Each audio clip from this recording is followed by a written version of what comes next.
Hey, I'm back. Today is kind of a quick hitter on, I call it real estate partition actions, right? What to do if you bought a piece of real estate with a friend or a family member, or maybe you inherited a piece of real estate with your siblings. One of those scenarios where, and maybe you live in it, or maybe it's an investment, doesn't really matter, but you co-own a piece of real estate with someone.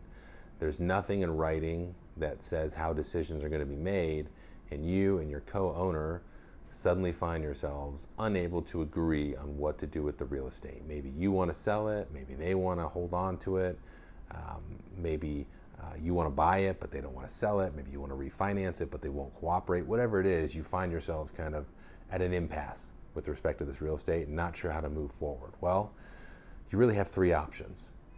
Number one, you can tell them, hey, I'll buy your half. Number two, you can say, I'll sell you my half. And number three, if neither number one or number two happen, then we're just going to go ahead and file what's called a partition action or a lawsuit asking the court to sell our real estate and divide the proceeds between us. So option number three is the worst. It is the most expensive. It typically results in you getting the least amount of money. And so in my opinion, it's one that should be avoided. So how do you actually do this? I mean, usually I say you need to approach your roommate, give them something in writing, a letter or an email. Don't do it over a text message. And tell them, here's the deal. You got 30 days to decide. But number one, we need to have the property appraised. So you and your co-owner can hire a single appraiser. They can come out, appraise the property, give you a fair market value.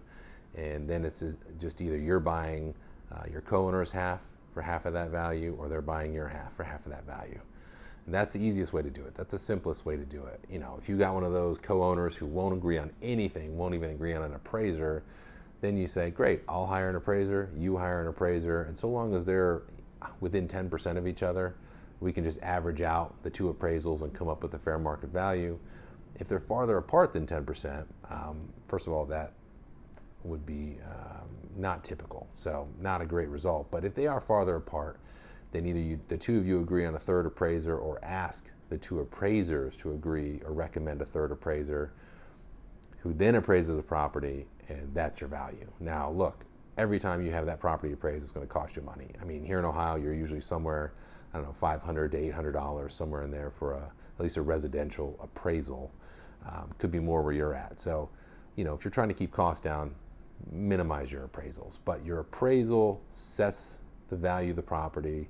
If you're 50-50 owners, then, like I said, if you're buying them out, you're paying them 50% of that price. You go out, you get a loan, whatever you need to do.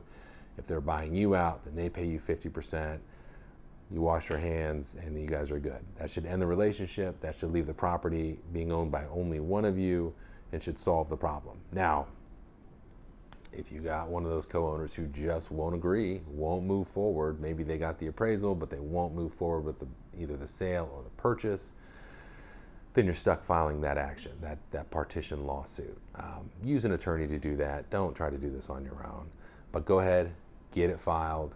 That'll start the process. The court will, I know, surprise, have the property appraised, and then start to move forward with the sale, much like a foreclosure, like a sheriff's sale. Which is why I said usually you'll get the least amount of money if you do it that way.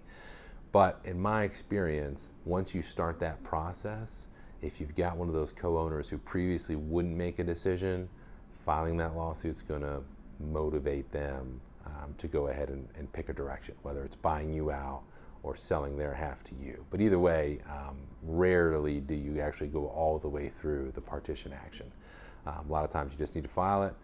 That lets the other side know you're serious, and usually cooler heads prevail, and they would rather either sell it to you for a higher purchase price or buy it on their own rather than have the court sell it. So hopefully that's helpful. If you are out there and you're related to me and you're going through this type of situation, then this video is really supposed to be helpful for you, but hopefully everybody else enjoys it as well. Good luck.